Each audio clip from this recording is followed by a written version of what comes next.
गुरु प्यारी साध संगत जी, राधा स्वामी जी। प्यारी साध संगत जी, एक बार सवाल जवाब प्रोग्राम में एक आदमी ने बाबा जी से सवाल पूछा, बाबा जी, जब जाना ही आत्मा को है तो हम भजन सिमरन करके अपने शरीर को दुख क्यों दे? शरीर तो यहीं रह जाएगा और जल जाएगा या फिर दफनाया जाएगा। तो बाबा जी ने बड़े ही प्यार से उस आदमी को जवाब दिया, बेटे दूध पीते हो? उसने हाँ में सिर हिलाया। तो बाबा जी ने बोला, दूध को बर्तन में डालकर गर्म क्यों करते हैं? इसलिए क्योंकि दूध बिना बर्तन के गर्म नहीं हो सकता। जब बर्तन आग पर जलेगा तभी तो दूध गर्म होगा। उसी प्रकार शरीर में दर्द होगा तभी तो हमारी आत्मा तृप्त होगी। इसी प्रकार शरीर से होकर ही भजन सिमरन आत्मा तक पहुंचता है। एक वैद्य जी थे। उनकी पत्नी की आदत थी कि घर में जो सामान उसे चाहिए वह मोबाइल में लिखकर उन्हें मैसेज कर देती थी।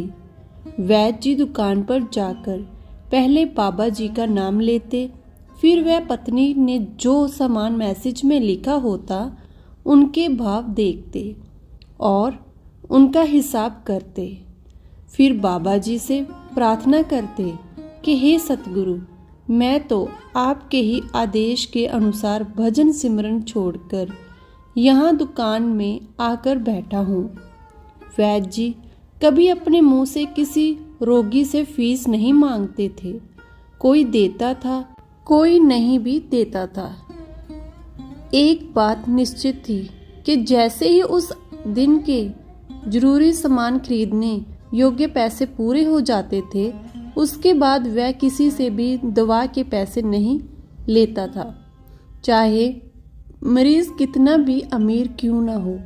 एक बार वैद्य जी ने दुकान खोली, बाबा जी को जाकर माथा टेका, जरूरी सामान का मैसेज देखा तो वह मैसेज को देखते ही रह गया। उन्हें अपनी आंखों के सामने तारे चमकते हुए नजर आए। आटे, दाल, चावल आदि के बाद पत्नी ने लिखा था, बेटी का विवाह 20 तारीख को है। उसके दहेज का सामान। कुछ देर सोचते रहे, फिर बाकी चीज़ों की कीमत लिखने के बाद दहेज के सामने लिख दिया, ये काम बाबा जी का है, वह ही देखेंगे।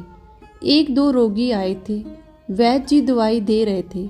उसी समय एक बड़ी सी कार उनकी दुकान के सामने आकर रुकी। वैद्य जी ने ध्यान नहीं दिया क्योंकि कई कारों वाले उनके पास आते रहते थे। दोनों मरीज दवाई लेकर चले गए। एक सूट बूट पहने साहब अंदर आए और नमस्ते करके बेंच पर बैठ गए। वैद्य जी ने कहा कि अगर आपको अपनी दवा लेनी है तो इधर स्टूल पर आ जाइए ताकि आपकी नाड़ी देख सकूं, और अगर किसी और की दवाई लेकर जाना है तो बीमारी का पूरा वर्णन करें। वह साहिब कहने लगे, वैद्य जी, आपने मुझे पहचाना नहीं। मेरा नाम मदन लाल है। मैं 15-16 साल के बाद आपके दुकान पर आया हूँ। मैं आपको अपनी पिछली मुलाकात का हाल सुनाता हूँ। फिर आपको सारी बात याद आ गई। जब मैं पहली बार यहाँ आया था तो मैं खुद नहीं आया था, मुझे बाबा जी आपके पास लेकर आए थे क्योंकि बाबा जी ने मुझ पर दया की थी। वह मेरा घर आबाद करना चाहते थे। मैं कार से अपने घर जा रहा था, बिल्कुल आपके दुकान के सामने मेरी कार पंक्चर हो गई थी। ड्राइवर कार का पहिया उतार कर पंक्चर लगवाने चला गया। आपने देखा कि मैं कार के पास गर्मी में खड़ा हूँ तो आपने मुझे दुकान की ओर इशारा किया और कहा कि इधर आकर कुर्सी पर बैठ जाएं। अंधा क्या चाहे 2 आँखें, और मैं कुर्सी पर आकर बैठ गया। ड्राइवर ने कुछ ज़्यादा ही देर लगा दी थी। एक छोटी सी बच्ची भी यहाँ आपकी मेज के पास खड़ी थी और बार बार कह रही थी, बाबा मुझे भूख लगी है, चलो ना। आप उससे कह रहे थे कि बेटी थोड़ा धीरज रखो, चलते हैं। मैं ये सोचकर कि इतनी देर से आपके पास बैठा हूँ और मेरे ही कारण आप खाना खाने भी नहीं जा रहे थे। मुझे कोई दवाई खरीद लेनी चाहिए ताकि आप मेरे बैठने का भार महसूस ना करें। मैंने कहा, वैद्य जी, मैं पिछले कई साल से लंदन में रह रहा हूँ। लंदन जाने से पहले मेरी शादी हो गई थी, लेकिन अब तक बच्चे के सुख से वंचित हूँ। यहाँ भी इलाज करवाया और वहाँ लंदन में भी, लेकिन किस्मत ने निराशा के सिवा और कुछ नहीं दिया। आपने कहा था आप निराश ना हो, उसके घर में किसी चीज़ की कमी नहीं है। आस औलाद, धन दौलत, सुख दुख, जीवन मृत्यु, सब कुछ उसी के हाथ में है। ये किसी डॉक्टर के हाथ में नहीं और ना ही किसी दवा में होता है। जो कुछ होना है उस कुल मालिक के हुक्म से होता है। औलाद देनी है तो उसी ने देनी है। मुझे याद है आप बातें करते जा रहे थे और साथ साथ पुड़िया भी बनाते जा रहे थे। सभी दवा आपने 2 भागों में बांटकर 2 अलग अलग लिफाफों में डाल दी थी। फिर मुझसे पूछकर आपने एक लिफाफे पर मेरा और दूसरे पर मेरी पत्नी का नाम लिखकर दवा खाने का तरीका बताया था।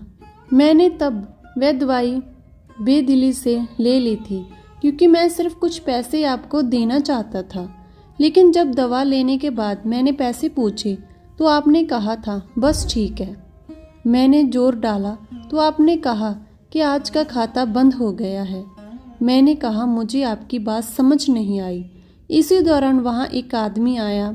उसने हमारी बात सुनकर मुझे बताया कि खाता बंद होने का मतलब ये है कि आज के घरेलू खर्च के लिए जितने पैसे वैद्य जी ने उस मालिक से मांगे थे वह बाबा जी ने उन्हें दे दिए हैं। अधिक पैसे वह नहीं ले सकते।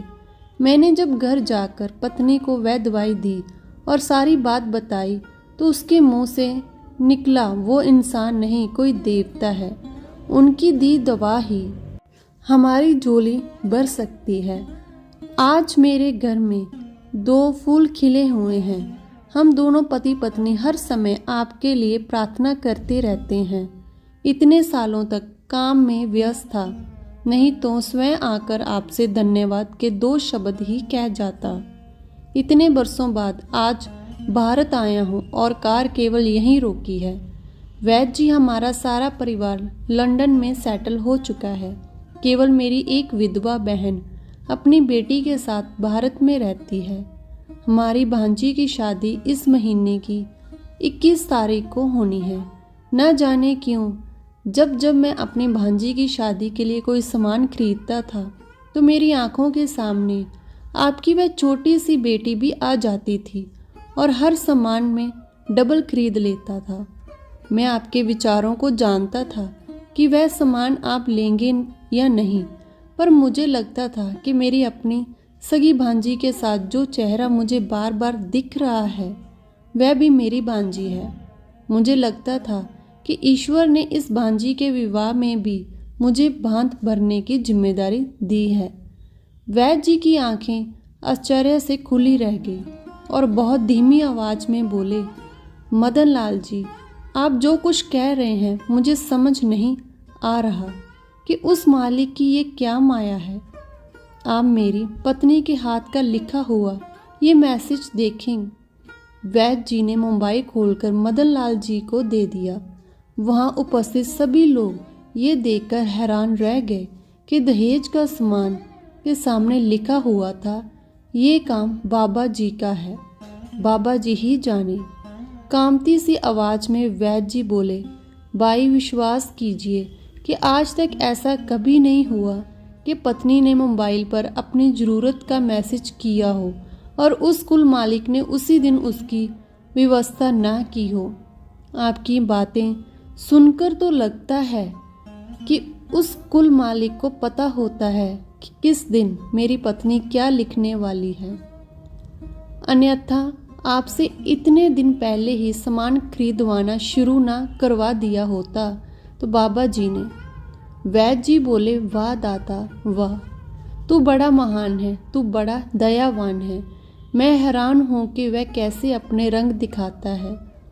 उस मालिक का हर पल हर क्षण शुक्र करो। शुक्र मालिक, शुक्र दाता, आपका बहुत बहुत शुक्रिया। इसी के साथ आज की ये साखी यहीं पर समाप्त होती है। अगर आपको ये साखी अच्छी लगी हो तो चैनल को ज़रूर सब्सक्राइब कीजिए। राधा स्वामी जी।